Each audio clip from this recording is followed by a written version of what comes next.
Talks to just raise awareness about coastal health.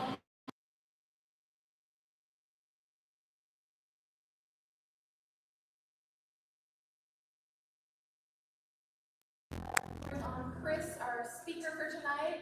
Sorry, we're going to start with Terry, and then we'll have hear from Chris, who's going to be our speaker. Thanks. Thank you, Olivia. Welcome to Reef Talk. My name is Terry O'Halloran, and I'm Vice President of our Board of Directors. And we're proud to bring this lecture series to the Kona community. We do it once a month.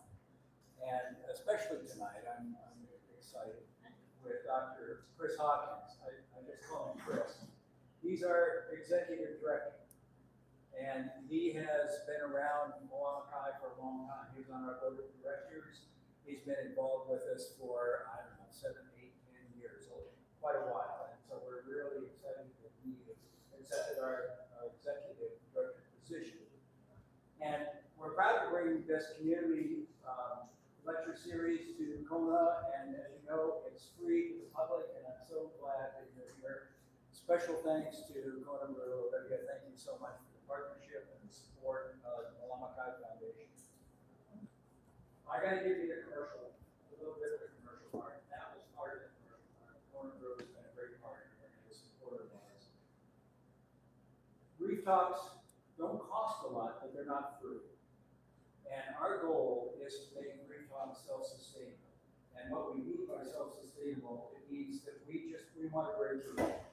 We're not looking to making any money on a Reef Talk, but we'd like to be able to break even so that we can sustain these talks and bring quality speakers like Chris and others every month before the community.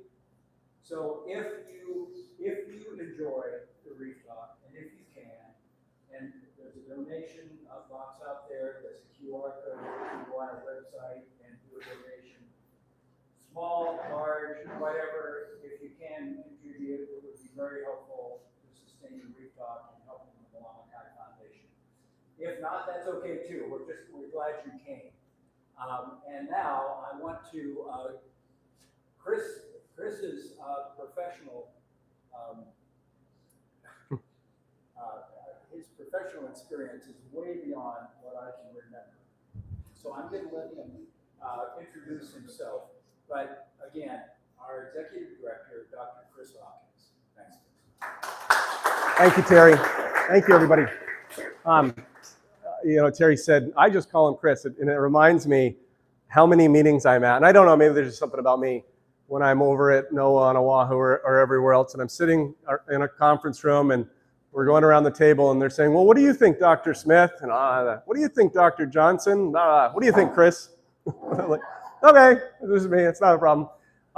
And I often forget I even have a Ph.D. It was almost accidental that I got it. So obviously, thanks again to Olivia and staff here at Kona Brew. This is the second time that we've had this in this room. The first time was in February. It was overflowing. It was a problem in some ways, but we were happy to have so many people to be so interested in coming out and supporting both Malama Foundation and ReefTalks and Kona Brewing. So again, thanks to you folks.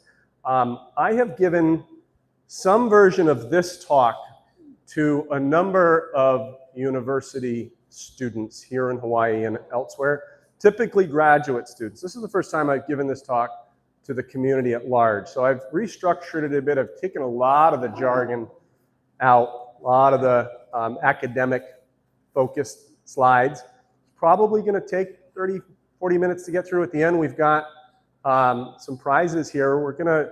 Terry and I are gonna ask some questions, the answers to which will all have been on these slides, and we've got some giveaways both from Malama Foundation and from Kona Brew. So we appreciate that again.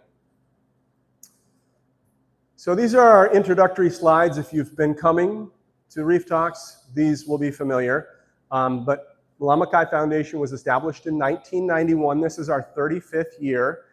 I like to say we are one of the most impactful Hawaii-based nonprofits, 501c3s, in the marine and coastal stewardship realm that you've never heard of. We have 4 program streams now that grew out of the first and original program stream, which is our day-use mooring buoy program. That was initiated in 1990. There's now over 223 statewide, over 223 to be exact. And we just got a grant several months ago from the National Fish and Wildlife Foundation to conduct a programmatic environmental assessment to support hundreds more installs around the state, because we've done some calculations recently, and on the conservative end, we found that every year, these 223 day-use moorings save, conservatively, 90,000 anchors from impacting the coral. And that's not just being dropped in the coral, that's being potentially dragged across the coral. And if you've ever gotten your anchor stuck in coral, pulling it out because you've got to get the anchor up. So that's what we're estimating right now. We're using that with state legislators, policymakers, and others to say, hey, you can't do a whole lot about global warming and ocean acidification and more powerful hurricanes at the local level, but gosh, we can save thousands of anchors from impacting the coral reefs very easily. Each one of these installs is not that expensive, $5,000, $6,000. And then the maintenance, the annual maintenance thereafter, not expensive. And some of these installs and the pins have been in the substrate for 35 years without being changed out. So they last. That leads to the low cost of annual maintenance. Our other program is our second program is our Ridge to Reef education program. This used to be known as our Ocean Warriors program. This is where we take kids in South Kohala and now in Kona out on the watershed and get them out onto the land and seeing restoration projects and bringing them down to the shore so that they can get out from behind a screen and that they can get connected to the Aina and the Makai in a way that many of you, and certainly I, grew up being connected to. We were outside, latchkey kids, And these kids often don't get an opportunity to, and I mentor at the middle school and have for the last 8 years in Waimea, and every time I talk to the kids that I mentor, the story's the same. They just don't get outside anymore. And if they do, it's to the beach, and certainly not out roaming like we used to do. So we're really proud of our Ridge to Reef / Ocean Warriors program.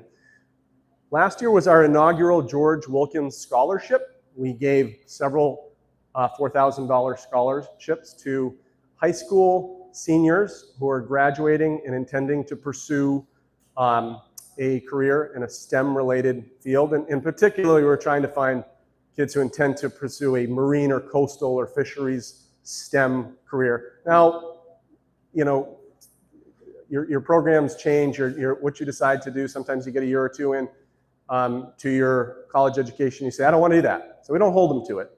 But we're looking again this year to run the Wilkins Scholarship. And you know, we're still actively fundraising for that if anybody wants to donate. We may not have as many scholarships as we had last year. We may not have, each of the individual scholarships may not be as much as they were last year. But we're in good company. I've seen the Bank of Hawaii, for example, or the Queen's Hospital kind of brag about their $1,000 scholarships. And we gave $5,000 to 4 students last year, or $4,000 to 5 students. The 20,000 math works out. So we're in good company, you know, we're in good company, even if we have to go down a little bit. Some of these really large organizations say, look at the $1,000 scholarship we gave, and we say, look at what we gave last year. And then finally, the reason you're all here today, which is our ReefTalks Community Lecture Series. And this was something that we kind of took over from the University of Hawaii Sea Grant College program. And they started this many years ago in Kona to bring researchers, as Terry mentioned, especially from Oahu, but elsewhere, to the Kona community. It was the days before Zoom, and it was easy. It's easy now to see high-powered researchers in front of your computer, but back then you had to do it in person. And so folks were really trying to bring these kinds of people over to Kona for you all to be able to interact with. And so these are just some highlights, but usually the 3rd or 4th Thursday of the month. Terry mentioned it's historically funded entirely by donations. We're not trying to make money on it, but we do have staff that work to put the presentations together or make sure that they come off. Obviously, Ross is here live streaming tonight. Cater's here. I'm here. So there are some costs involved. We really want to be able to just make sure we can keep it going. Terry mentioned I would give a few highlights about myself. This talk isn't about me, but I just wanted to ground this in where I come from. I'm currently the executive director of Malama Foundation. I'm a former board member for the last 6 or 7 years. I switched with Brad Stubbs, who was our former part-time executive director. Now he's on the board, and I'm executive director, and he knows what I'm going through. I'm also adjunct faculty at the University of Hawaii Hilo. I don't do a whole lot there, but I'm really grateful to be able to give guest lectures to students down there. I've helped a couple of graduate students with projects that I've got expertise to help them with. Importantly for tonight's talk, I'm the former fisheries social scientist at NOAA Fisheries on Oahu and the Western Pacific Fishery Management Council. Both of those organizations are involved in federal fisheries management, and I'll have a little bit more about that on one of my slides later in the talk. I'm also a former senior associate at the UH Sea Grant College program. One of the highlight projects that I did when I lived on Oahu was a survey of the Kailua Oahu coastal community, asking questions about socio-environmental topics like beach and dune restoration and marsh restoration and coastal recreation. And so if anybody wants to see the results of that survey from a few years ago, if you're interested for any reason, it's pretty easy to Google and find. It's on Sea Grant's website. I also am the former coral reef program manager in American Samoa for the government of American Samoa. That stretches back more than 20 years ago now, but I spent several years down in American Samoa running the coral reef conservation program for a small US territory in the South Pacific. And so attended lots of different kinds of meetings that interacted with corals, upland watershed, clean water, marine protected areas, National Park Service, all sorts of things when you're in that kind of a role in a place like American Samoa. And it really gave me a foundation for working here in the Pacific. As an example, I still haven't been to Waipio Valley. up, outside of Honoka'a, because American Samoa taught me, you don't just pull over on the side of the road and hop in the water because this beach looks pretty. You go knock on 4 or 5 doors and ask if you can get in the water. And I haven't officially asked anybody, a descendant from Waipio Valley, if I can come down yet. So one of these days, I will get down there. I put this slide up because I want to remind myself that some of you in this room may feel a little poked by it. And that's the point, especially when I'm giving this to students, and especially if their professors are in the room. A little poke in the ribs. My advisor used to say this. I'm going to give you a little poke in the ribs. If you're a biologist or an ecologist or bent that way, you might feel a little bit of like, oh, I guess this is how the world works, but this wasn't how I was taught that the world works from a biological, ecological, resource management standpoint. So I wanted to get that out of the way early, that I am intending a little bit for this to be uncomfortable to some of you, perhaps. If you don't have a background in ecology, marine biology, natural resource management, it might just go right over your head. You might not feel comfortable at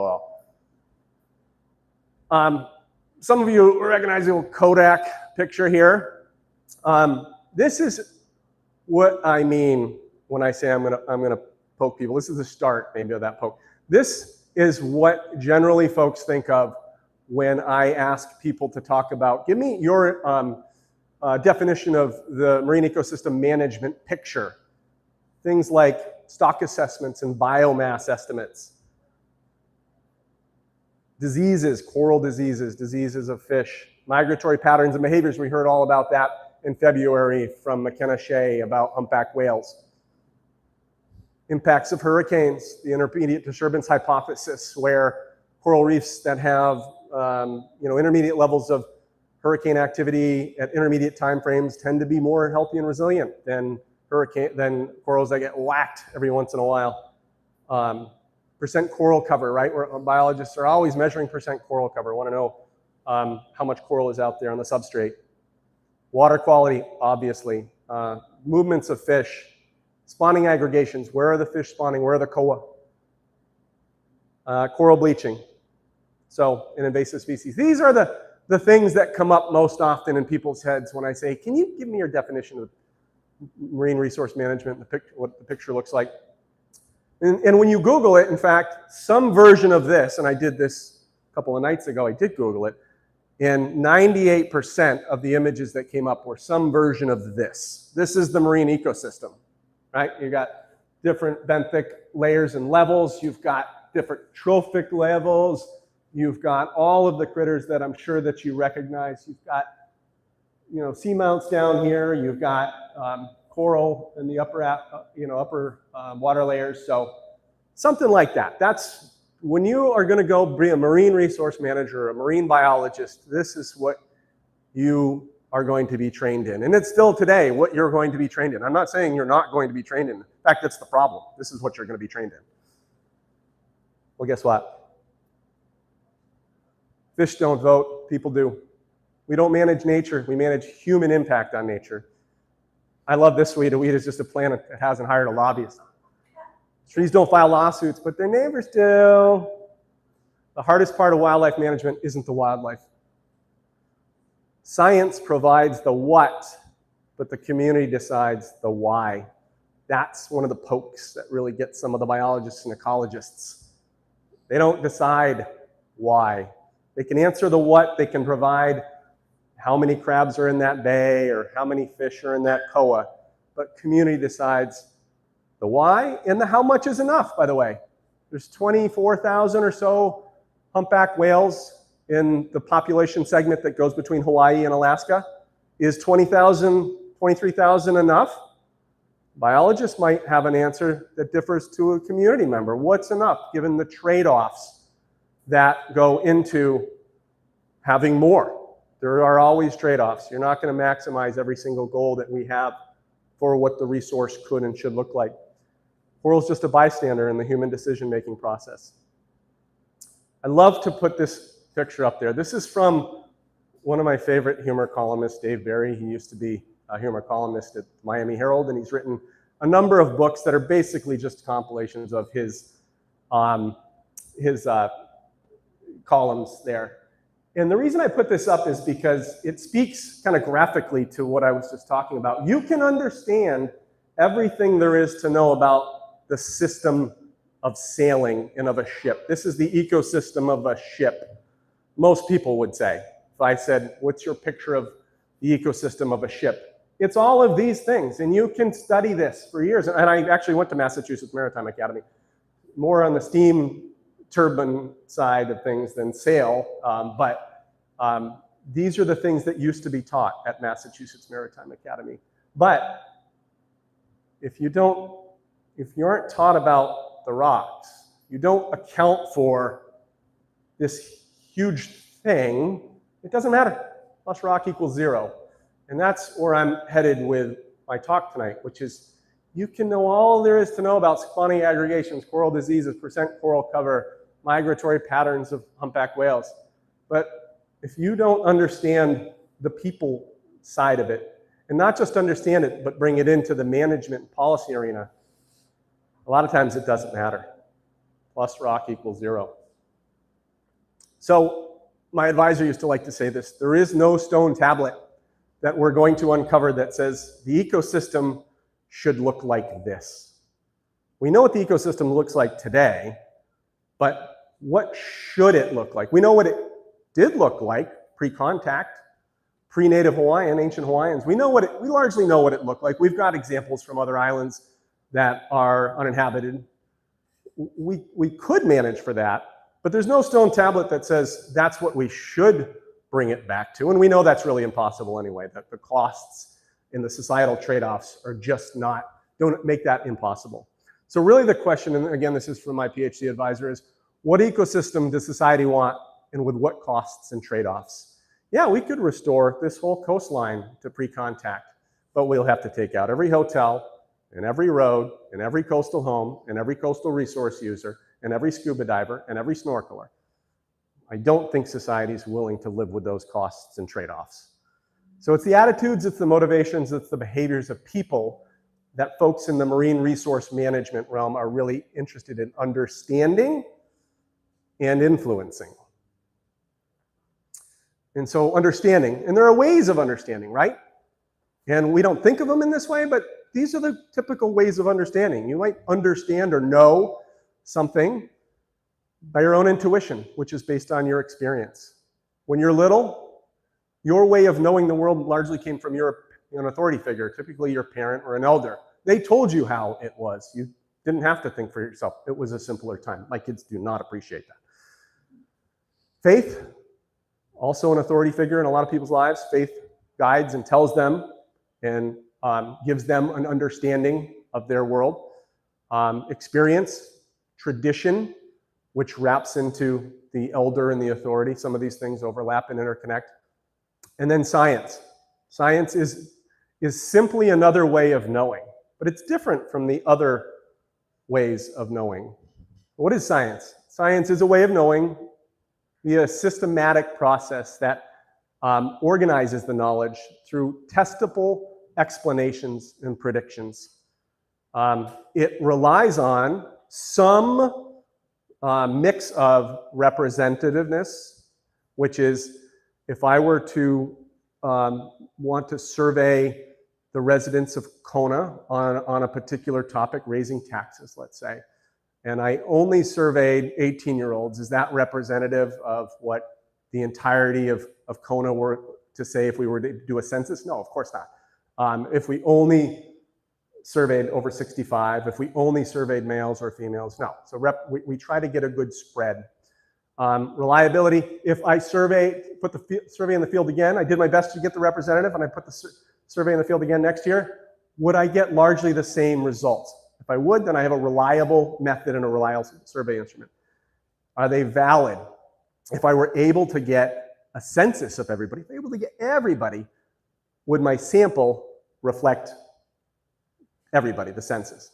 And generalizability, is my sample similar to validity, generalizable to the whole community? It relies on objective observation and measurement, data, evidence. That's different than several of those other ways of knowing. Verification, repetition, and critical analysis. So I wanted to ground the rest of my talk in an understanding of what science is, because when I talk to biologists and ecologists, and I am a recovering ecologist, I call myself a recovering ecologist, and God forbid you talk to a physicist, because those people laugh when biologists and ecologists call themselves scientists. So there's a little pecking order there, and they really laugh at me.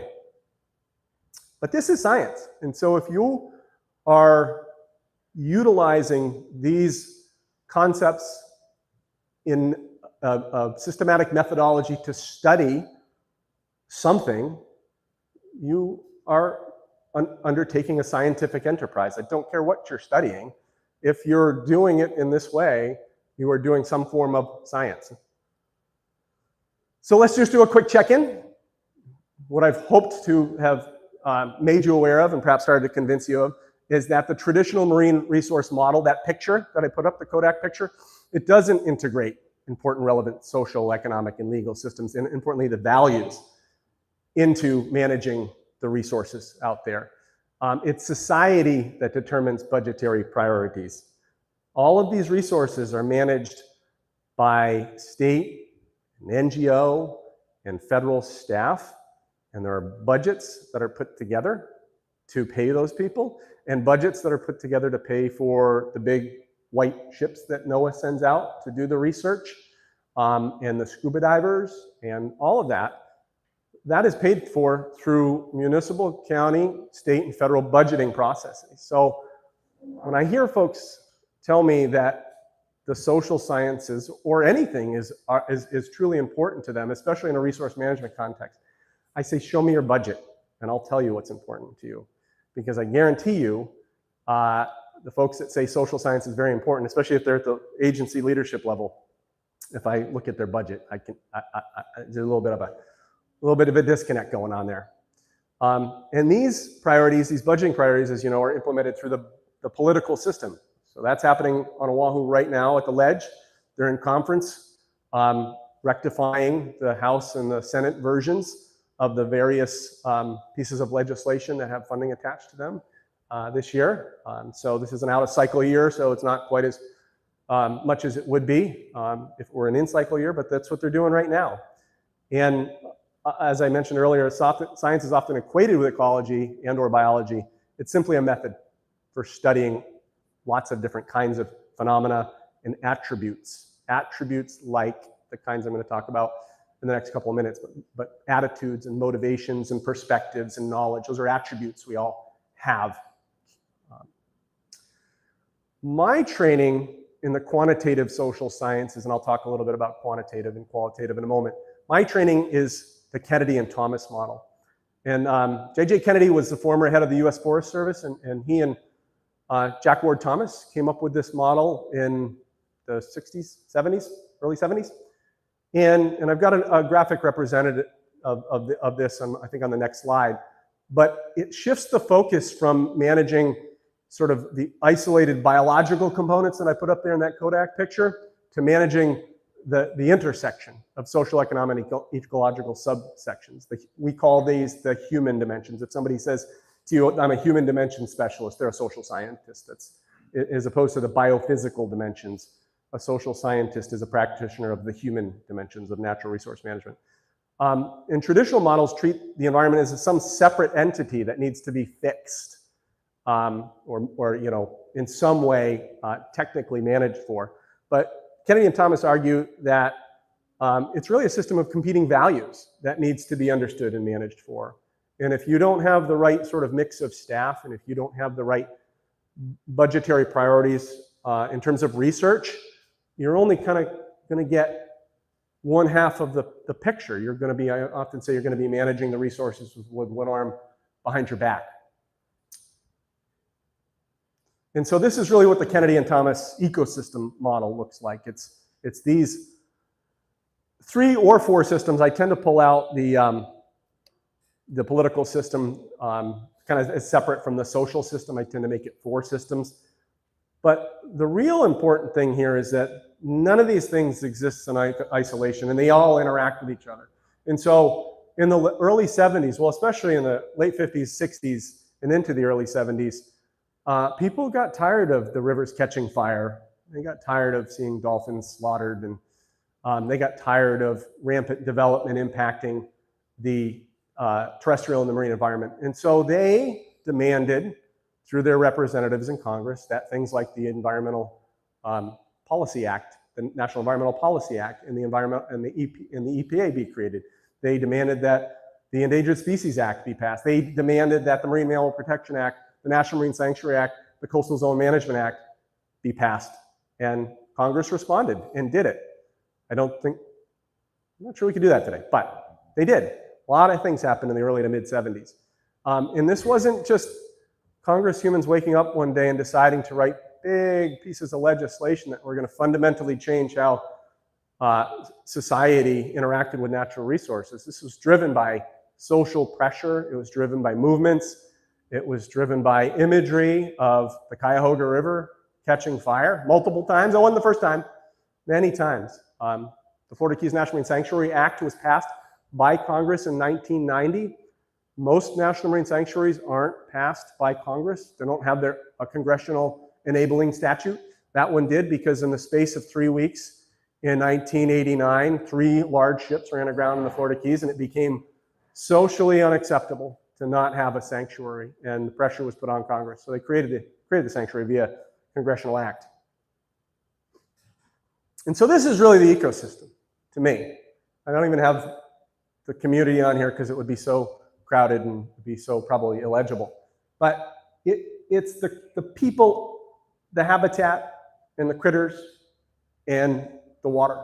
That's a better representation of the ecosystem, the marine ecosystem, than that first one I showed.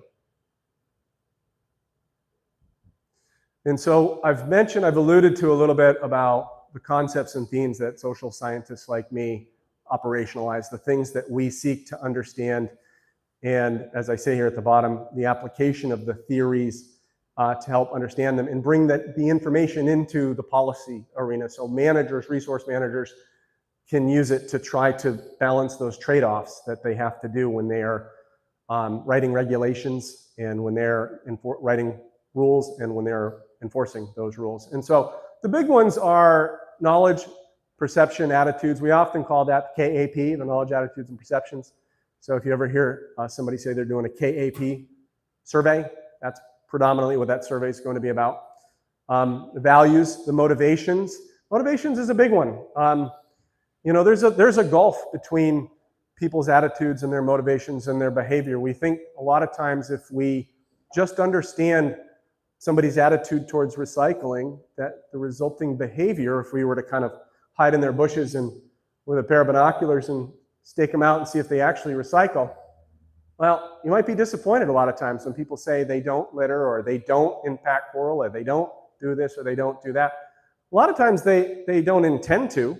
I mean, I've certainly lived in a place, my recycling ethic is actually fairly high, but there have been times in my life where I don't recycle. So if you ask me, you know, on a scale of 1 to 5, how much do you like to recycle? Always a 5. But then if you said, well, how often do you recycle? There have been times in my life where it was a 0 or a 1 because the place I lived in didn't have recycling. American Samoa is a really good example. Throw most stuff out there. There's no, at least when I lived there 25 years ago, there was no real tradition of recycling. And it pains you. So when you ask people, you know, what their attitude towards something is, assuming that their resulting behavior is going to be congruent with that attitude is actually a really poor assumption. And social scientists like Isaac Geisgen and others have come up with theories about reasoned action and planned behavior that bridge that gulf and bring the other variables into the equation so that you can really understand it. And motivations is huge. When you ask somebody, why are you doing what you're doing? And you're assuming that they're doing it perhaps because they're uneducated, which is actually the foundation of a lot of education programs in natural resource management. If these people just knew what we knew and they just felt like we did, they would change their behaviors. That's almost never true, actually. You should do some research, not you, but resource managers, I say this to them all the time, and build an education program. Great. Why don't you do some foundational research as to what motivates the people to do what you think they shouldn't be doing? Because it might be that they need to put food on their family's plate. They need to keep a roof over their kid's head. And while they may not like what they're doing, got to make a living. And so understanding where people's motivations are coming from is huge in understanding why they're doing that. And then for building an effective communication, education, awareness program. A lot of times we just assume they're uneducated and unaware, and we should teach them, well, you're just wasting your money, because a lot of times they know more than you do. And again, I say you, not you, resource manager. They know more than you do about the resources. So you're not going to teach them anything, and you're just going to piss them off. You're just going to anger them because you're going to be parochial, you're going to talk down to them. And then all of that can factor in how they can be persuaded. There's different ways to persuade people.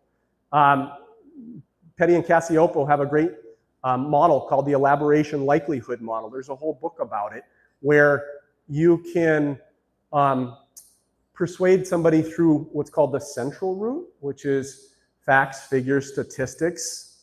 Biologists, ecologists, state wildlife managers love to try to persuade people with statistics.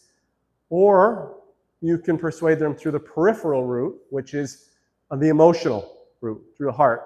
It's a really great example in my home state of Massachusetts of this. In 1996, the voters, a group of citizens was successful in getting a ballot measure put on for a vote to ban leg hold traps for beavers. And those are what you think they are, the big claw traps that snap shut around the beaver's leg, and beaver trappers, use them very effectively. And the Massachusetts Department of Wildlife, Mass Wildlife, said, no, you can't do that. Here's all the facts and the figures and the statistics that show that the beaver population is going to skyrocket. And bad things are going to happen, They didn't show any pictures of those bad things, but they said, people's basements are going to get flooded and roads are going to get flooded, and there's going to be a social cost to banning leg hold traps for beavers.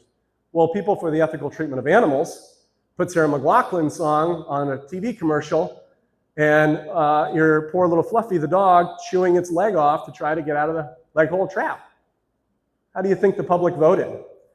The public voted the way you think they voted. They voted to ban 2-to-1 to ban leg hold traps. And what do you think happened 5-10 years later? All the things that Mass Wildlife said would come to pass came to pass. People's basements were flooded, roads were flooded, all sorts of natural resource consequences, which is fine. You just got a budget for that. But Mass Wildlife was fighting a losing battle because they were coming at it through that central route to persuading people. And if they just give them the facts and the statistics and the numbers, so they're just going to vote the way we think they should vote. No. Attributions, that's kind of the blaming. That was my PhD dissertation. I was looking at how folks blame each other. Different groups of people blame each other for the condition of a resource in the Florida Keys. I was looking at how fishermen, commercial, non-commercial, scuba divers, snorkelers, all kind of blame each other for what's going on, because I noticed this interesting dynamic that would set up. For every 9 people I would talk to, say, in the group of scuba divers, every 10 people, nine of them would say, it's not us. We take only pictures, we leave only bubbles. The 10th person would say something like, I think my group has a little blame. So I go talk to 10 commercial fishermen. It's not us. I'm 5th generation. I want these resources to be here for my kids. They're going to inherit my boat. And, we practice commercial fishing sustainably. You know who it is, though? It's those scuba divers. They pee in their wetsuits. They got sunscreen. There's just a bunch of them. They say they're rolling only bubbles. They're kicking the coral reefs. And you go talk to the non-commercial, the recreational fishermen. It's not us. I'm catch and release. You know who it is, though? It's those snorkelers. There's just so many of them. You go talk to snorkelers. It's not us. You know who it is? It's the commercial fishermen. That is obvious. I think we've all kind of encountered that. But it was that 10th person that said, I think I have some share, or my group has some share of what's going on here. That fascinated me. And I wanted to understand what separated their thinking. Was it awareness? Was it values? Was it what I ultimately kind of focused on, which is integrative or cognitive complexity? How do they integrate, a comprehensive system in their head to understand and apportion blame differently? Satisfaction, we study satisfaction all the time. This is particularly important in terrestrial contexts like the National Park Service. They're always interested in satisfaction. They do visitor satisfaction surveys across the country at different park sites every year, trying to understand if people are satisfied with the condition of the trails, the condition of the restroom, the condition of the parking lots, and trying to relate it to their expectations for the condition of those trails and those parking lots and those restrooms. Because if there's a discrepancy in the magnitude of that discrepancy, then the Park Service can prioritize its budgeting for that park site next year to kind of help manage for that. So it's satisfaction and expectation research in natural resources. It probably has one of the longest histories, 50, 60, 70 years now in federal resource management. And then conflict is a huge one. We're all aware in the marine environment of the types of conflicts that occur within group and between group. Surfers is a classic example. If there's a group of surfers that has their own, uses a site and that's their site, they don't tend to take kindly to some newbie paddling in. And there's sometimes fist fights. And even amongst themselves, they kind of, sometimes there's a little bit of hoo-hoo.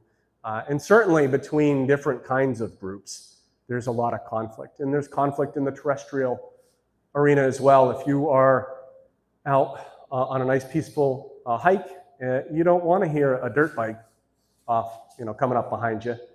You don't want that dirt bike also to be tearing up the trail either, because you want to be able to hike on it tomorrow, the next day, and the next week. And so there's a couple of different kinds of conflict. There's social values conflict, which is, well, I'll start with goal interference conflict. And that's goal interference conflict I just described, is what you're doing interferes with what I like to do. It interferes with my goals. Social values conflict is what you're doing doesn't interfere with my goals, but I don't like it. I can't swim, so I'm not out in the water, but I don't like what you're doing out on the water. So the different kinds of conflict are studied different ways. There's whole specialties and researchers like Jerry Vasky in Colorado who developed the Potential for Conflict Index, the PCI, and they've implemented it nationwide in different environmental natural resource contexts. So there's just so much. I didn't put a lot of the jargony stuff up here, and then norms. There's three norms that social scientists tend to operationalize: equity, equality, and need.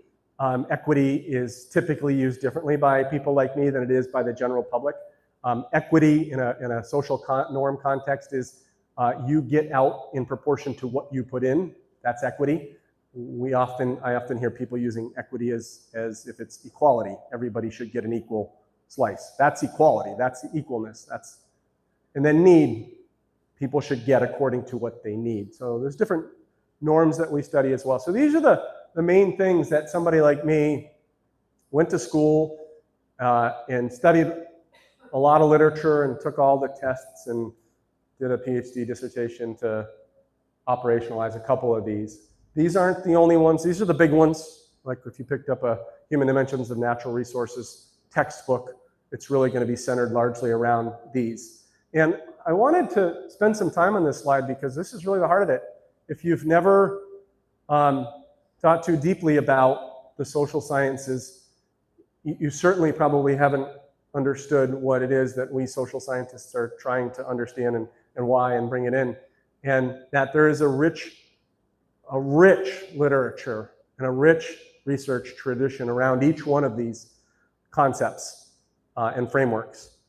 And they have helped, that research has helped numerous state and federal and county and municipal resource management agencies over the years to manage the resources with an understanding of what the public really wants to see.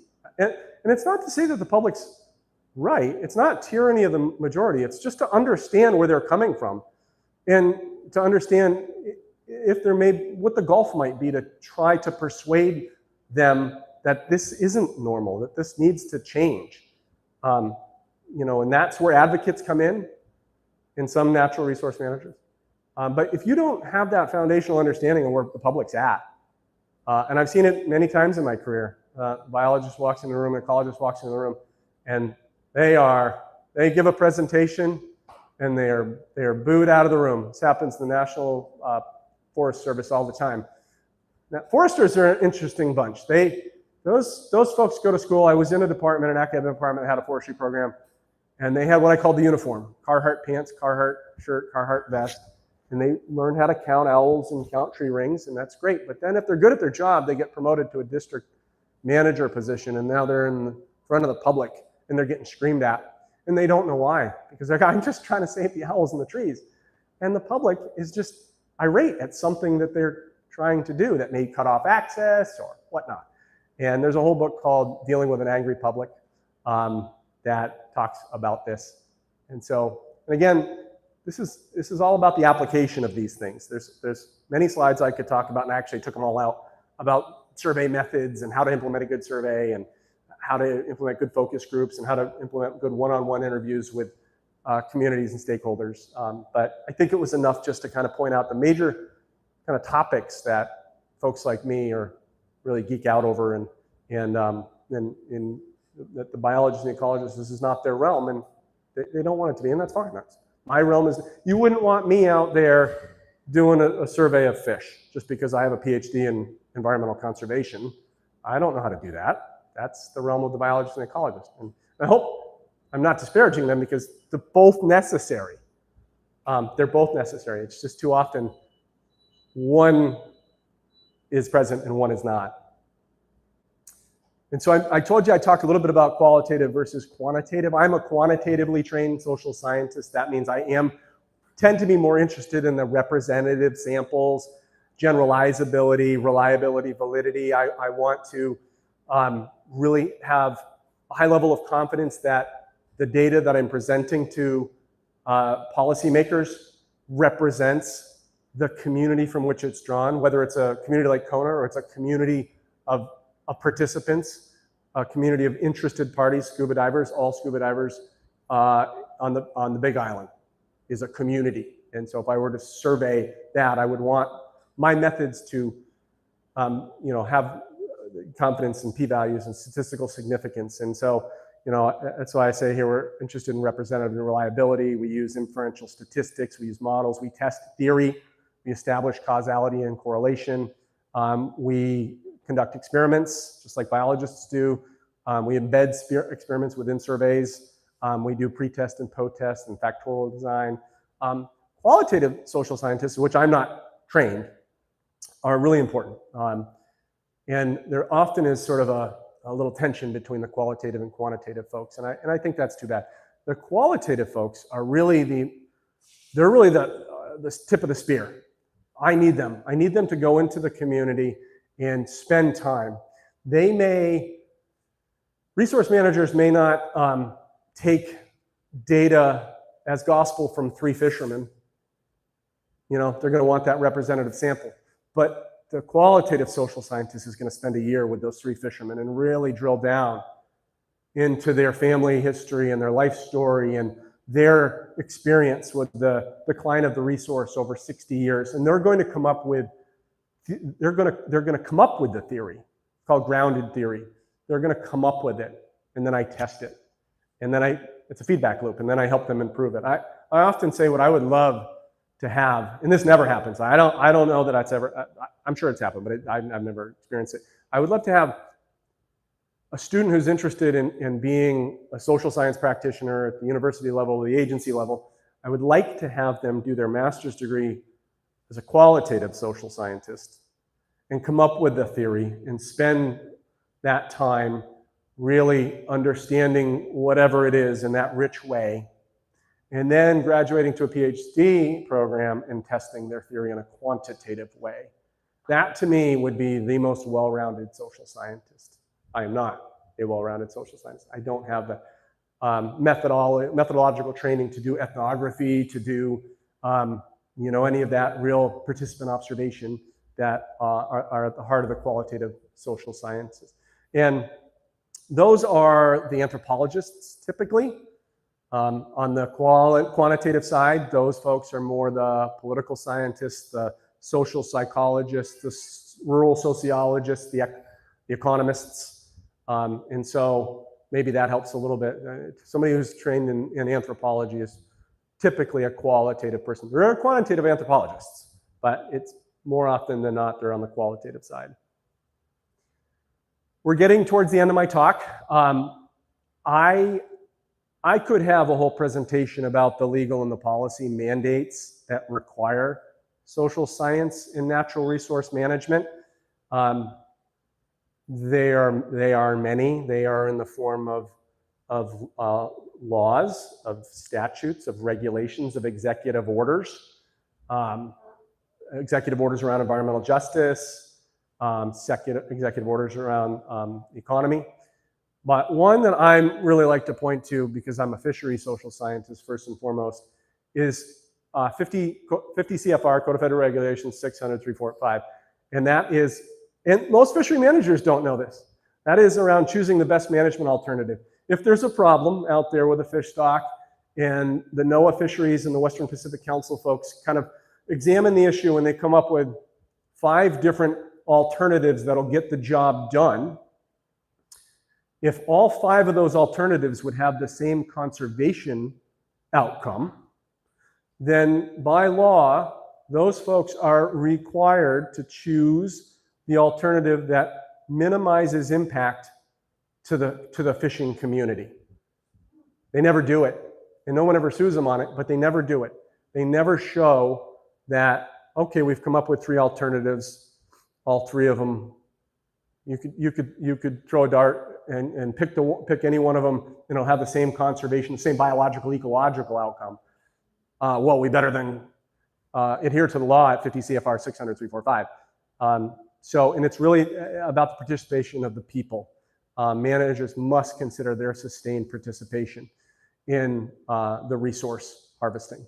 And so there's a lot, National Environmental Policy Act, NEPA, requires social and economic data collection and analysis in certain ways at certain times. That's not a blanket requirement.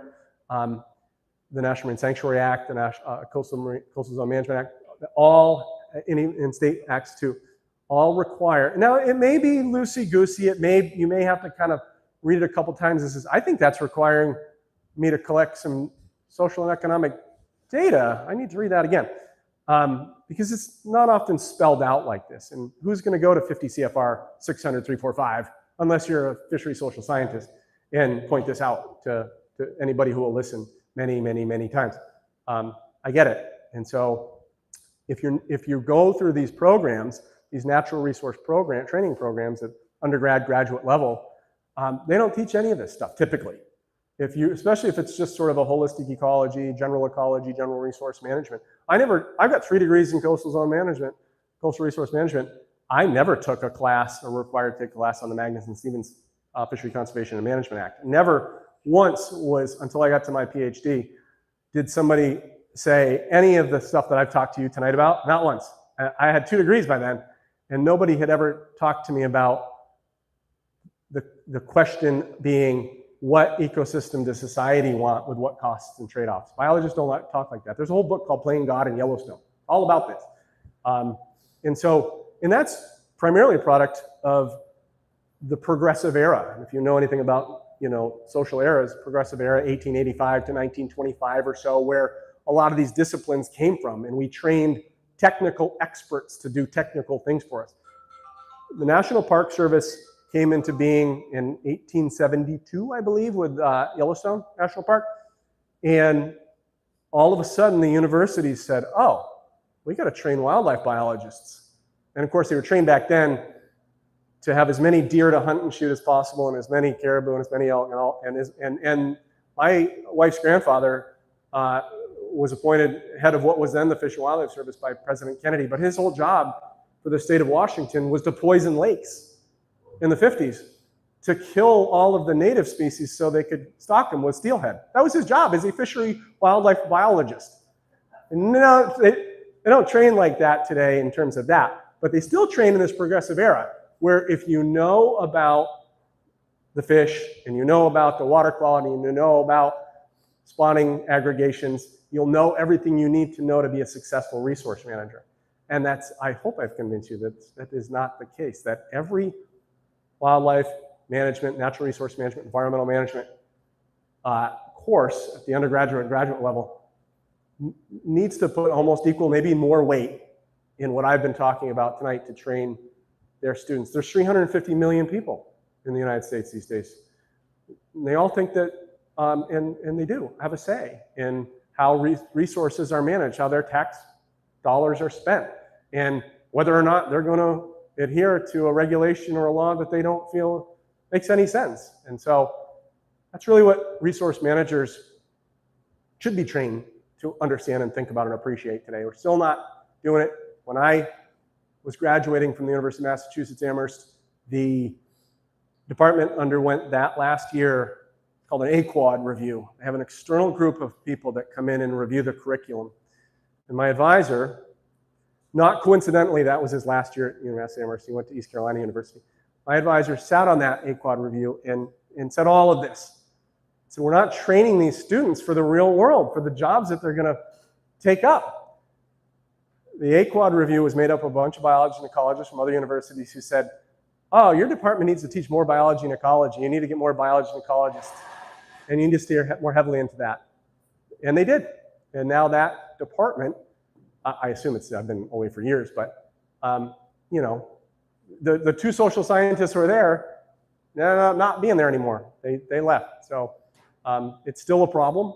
I go to as many university talks for graduate students and undergraduate as they will let me to try to, you know, get the word out and to help the students. That's why I'm adjunct faculty at UH-ELO. That's why I want to be adjunct faculty at UH-ELO, is that once in a while somebody does need some help conducting a survey and doing it well and understanding some of the you know, policy foundations for bringing this kind of stuff into the natural resource management arena. I want to end with a great paper. It's down here if you want to look it up, if you want to Google it, Lackey's Axioms of Ecological Policy. I don't have all 9 of them up here, but I have most of them. And Bob Lackey, and this is really written for the students I was just talking about. He wanted students to really understand what ecological policy really is all about. And number 2, the distribution of benefits and costs is more important than the ratio of total benefits to total costs. The most politically viable policy choice spreads the benefits to a broad majority, with the costs limited to a narrow minority. Potential losers are usually more assertive and vocal than potential winners. Therefore, they tend to be more disproportionately important in decision making, and we've all seen that, I think. Squeaky wheel gets the grease. Advocates often cloak their arguments as science to mask their personal policy preference. Even with complete and accurate scientific information, most policies remain divisive. You can have all the data you can want. You can have all the social, the economic, ecological, science in there. It's still going to be divisive. Demonizing policy advocates, supporting competing policy options. And number 9, the meaning of words matters greatly. And arguments over their precise meaning are often surrogates for debates over values, people's values.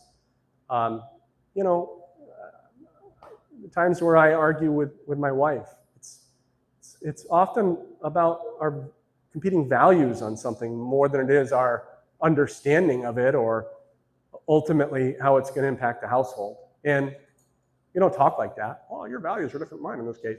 But it's often what it is. And I'll leave you this. Marine resource management is often 10% biology and 90% sociology. But marine resource management training is often 90% biology and 10% sociology, if that. So I know that I'm not a humpback whale, you know, biologist like McKenna in February, where we had people like falling off the lanai. But I hope I've made this somewhat interesting. I hope I've shed a little bit of light. I hope I've opened some eyes and some appreciation for the role that you actually all are supposed to play in a representative democracy, with how your tax dollars are spent in managing the resource, and why your voice is so important, because the folks at the ledge at the Capitol are making decisions on how much money needs to go or should go to the Department of Land and Natural Resources and the Division of Aquatic Resources they're in. And it's the public that if they're not hearing from, they're going to assume everything's okay. We spend 5% of our state GDP on managing natural resources. And I would say 95% of people come to Hawaii to see those same natural resources. So there's a disconnect there, and we need to work on it. And with that, I'm happy to take some questions, and then we can give some goodies away Thank you very much.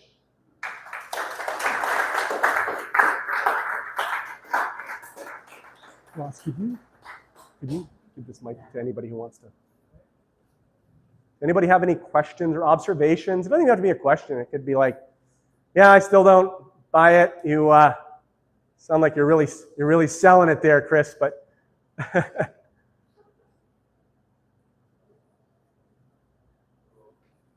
do have a question. Yeah. I guess there seems to be quite a strong synergy with the marine resource management and the ecological resource management. Is that correct? Assuming there's actually quite a strong alignment there, since obviously different environments. yeah. But both, of course, vital. If I'm getting your question correct, terrestrial and marine management, there's it's the same sort of concepts. It's the same stuff I'm arguing. One's out in the water, one's on the land. Yeah, and that's why I did try to bring in some of the terrestrial examples with the National Park Service. National Park Service and the U.S. Forest Service have the longest tradition of social science research because of the reasons I mentioned. They really are, those people are their clients, their customers, in a way that marine resource managers don't think of it that way. But it's actually very similar if they did think about it that way. People are more willing to come to a place like Kona to see marine resources that are in good condition versus just miles of dead reefs and no fish and no dolphins and no whales. And so there is a connection even if they don't have it as proximally as the National Park Service managers and the Forest Service managers, the terrestrial managers, just because access, hiking, camping, fishing tends to be a little more ubiquitous, a little more accessible to more people. And so there's a client relationship almost there. But yeah, it's the same thing. Well, I mean, you mentioned the social aspect of it, how it's kind of the people of the common is not there because we like to know what the impact of the environment, and we want to, in this day and age, do our best to protect it as much as possible. It's like how do you manage it? Yeah, and for me, once upon a time, I thought of people as the problem. And that's really all I thought of them as, is the problem. In my undergraduate days, that's how you were taught. Now I think of people much more as part of the solution. If they're not the solution, they are part of the solution or potentially part of the solution. And so understanding where they're coming from and understanding what their values are allows you to tap into that potential a lot better than if you just are not studying and not paying any attention to it at all. Ross.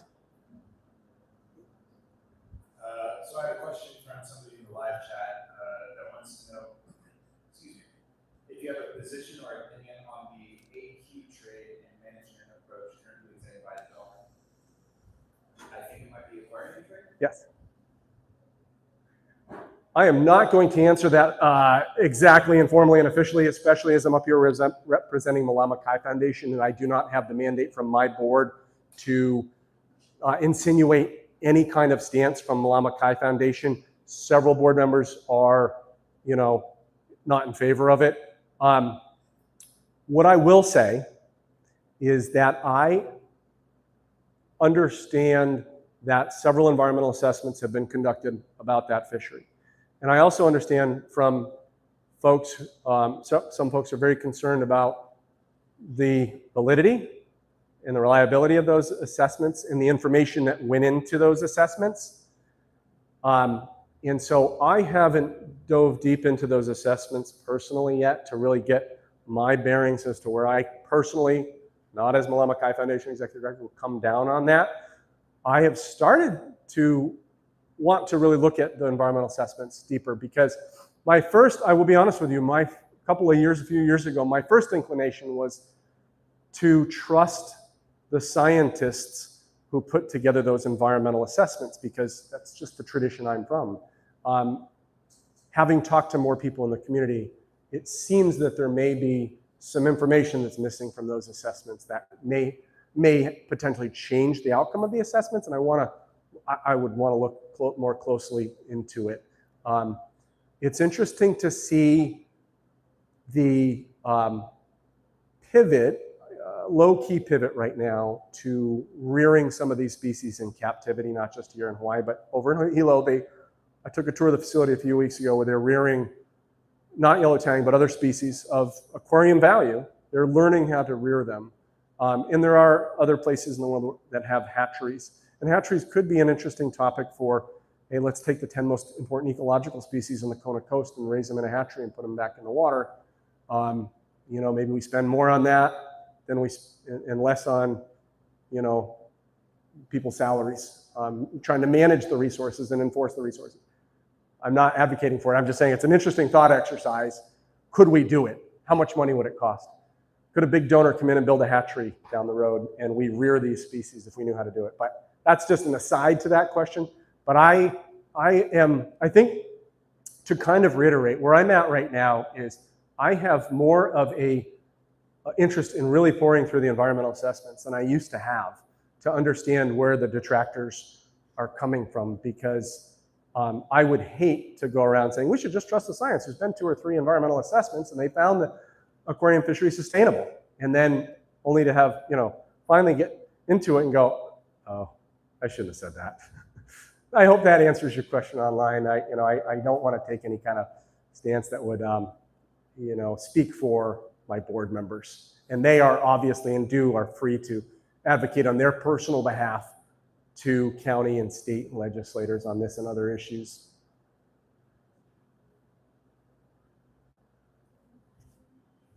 Thank you. Yeah. I'm a member of the Fisheries Council, and we get a lot of, we need to give feedback to DLNR on the fisheries community and how they feel about the regulations that are going on in that realm. And I personally feel that a lot of our recommendations are not based on science, in that we don't have enough science, especially the life history of some of the animals that they want to regulate as far as taking it out of the environment and that sort of thing. I feel that we need more information on that thing that is not based on, like you said, desire to see more fish in the environment, but more on what can actually be done to accommodate both the fisheries and the habitat. I love that. And for folks who don't know much or anything about the West Hawaii Fisheries Council, and thank you for your service on that. That's an interesting council. It's often confused with the Western Pacific Fishery Management Council that I used to work for. It's created by an act, a state act, I think 306, kind of created the West Hawaii Fisheries Council. So it is analogous. It's one of the only sort of more local councils that I'm aware of that's kind of analogous to the 8 regional federal fishery management councils, which were created by the 1976 Fishery Conservation and Management Act, and have the authority to work with the federal government and be a quasi-federal agency to regulate federal fisheries. Now, the issue you were talking about is a point well taken, because the 8 federal regional fishery management councils have entire NOAA, National Marine Fisheries Service science centers behind them collecting this data, predominantly on federal fisheries and federal fish stocks and species. And only where those species kind of go back and forth between state and federal waters does the National Marine Fisheries Service really have a mandate to spend the money and do the science on that National Standard 3, managing stocks across their range. They still do it anyway, especially here in the Pacific Islands. But my point is that the West Hawaii Fisheries Council is a wonderfully idealistic piece of legislation that doesn't have the financial support that it could have to acquire the scientific information that, you know, you rightly point out that often you don't have at your fingertips. Because if the federal scientists aren't studying it for whatever reason, and many times they're studying lots of other things and there's just not enough money to go around, then you're deliberating on issues where you just don't have the information. Now, what I've sometimes said in those cases is that if you do not have ecological information and you are likely to not have it in the near future, but you still have to make a decision, well, one justifiable data point would be, where does the community stand on it? Because as I've tried to tell you in this presentation, it's what ecosystem does society want with what costs and trade-offs? And at the very least, if you can understand how society would like to be like these resources to be managed, and you're agnostic about what the data show, like, well, we'll manage for that then, I guess. I don't really like it, but it's a data point. I did say earlier, social science isn't about the tyranny of the majority over the minority. It's not about mob rule. It's not about whatever the public says goes. It's a piece of the puzzle. But if you don't have any biological information to support your decision making, and you really feel like you need to have something to back you up, then understanding where the community at large and the community of resource users heads are at with respect to an issue is the potential way to go, to have something. You may collect the data and say, no, I don't want to do it. I get that. But your point is well taken, and I value your leadership on the council.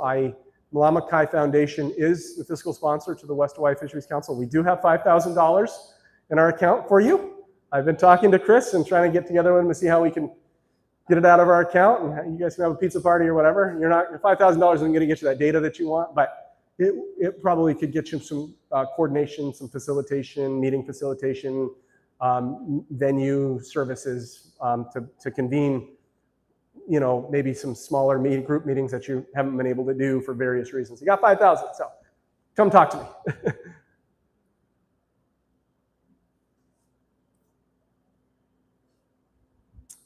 All right, well, just a plug for the Day-Use Mooring Buoy Network. Please talk to anybody and everybody about that. We need all the support we can to put, hundreds more in at sites. We need the public to understand that they are for the entire boating community. There is this misperception by some out there that Malama Kai Foundation is kind of a shill for the commercial operators, and I don't know where that comes from, other than the commercial operators need to be commended because nobody else was doing this 35 years ago. Jerry Garcia and some others got together and said, we got to stop dropping anchors on the reefs, especially us, the commercial folks who are going out there multiple trips a day with hundreds of people. And the commercial operator footprint is large in the Day-Use Mooring Buoy because they were the genesis of it. But they're first come, first serve. If you got a kayak out there and you hook up to one, nobody should be kicking you off at a half-an-hour mark. Nobody should be saying, that's my mooring. If it's one of the 223, 2.5 hours you got, first come, first serve, day use, not overnight only. Could be in the future some transient moorings. There's federal money out there. I've talked to people around the state who would like to see some transient moorings put in.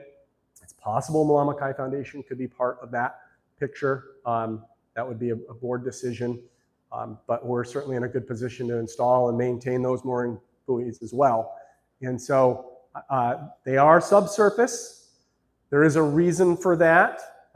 That's what the community wanted 35 years ago, for the most part. There's a couple that aren't, but for the most part, they didn't want to see them in their view shed. You do have to jump under the water, swim down and get the line and bring it up. That can be a problem for some people. I was talking to an older gentleman who says, I go out fishing, I don't have anybody to go with me. And sometimes I want to jump in the water, but I'm not jumping out of the boat and trying to swim down and get this thing, and my boat's floating away.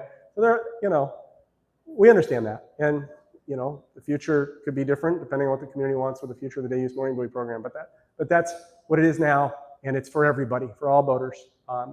Hawaii's boating tradition is only getting stronger. The Florida Keys, which is Monroe County, Florida, has 53,000 registered boats. Hawaii has 15,500 in the whole state. So, but it's getting stronger. Wyoming has more boats registered than the state of Wyoming, Terry says, Wyoming has more boats registered than the state of Hawaii, which is interesting. We're the only island state. So, but it is getting stronger. Just the fact that I'm hearing people say we want transient moorings. We want to be able to go between the islands. That's interesting. As a boater myself, and as I said, a graduate of Massachusetts Maritime Academy, I'm a big fan of recreational boating. And so I really appreciate all the comments and the questions. I hope I provided some answers. I hope I provided some value to the community with this presentation. At the very least, you know enough to be dangerous now. And you know enough to say, when somebody says, oh, how hard can it be to do a survey? We'll just put a survey out there. Please call me. I'll help you with your survey. Garbage in, garbage out. You know, there's so many pitfalls with surveys. You know, double barrel questions, a double barrel question. Anytime you see an and in a survey question, go back and reread that. You know, if you have a question that is, do you like puppies and kittens, yes or no? How do you answer that question? What if you like puppies and not kittens, but you only have yes or no response? So those double barrel, do you like this and that? Do you oppose this and that? Well, if you only oppose one of them, then how strongly do you oppose this and that? It drives people crazy when they're taking your survey, if you've done that to them. So double barrel questions, there's other different kinds of pitfalls with survey questions. I often joke that survey real estate is the most expensive real estate in the world because the cost to conduct a really good survey, especially a mail survey, are very high.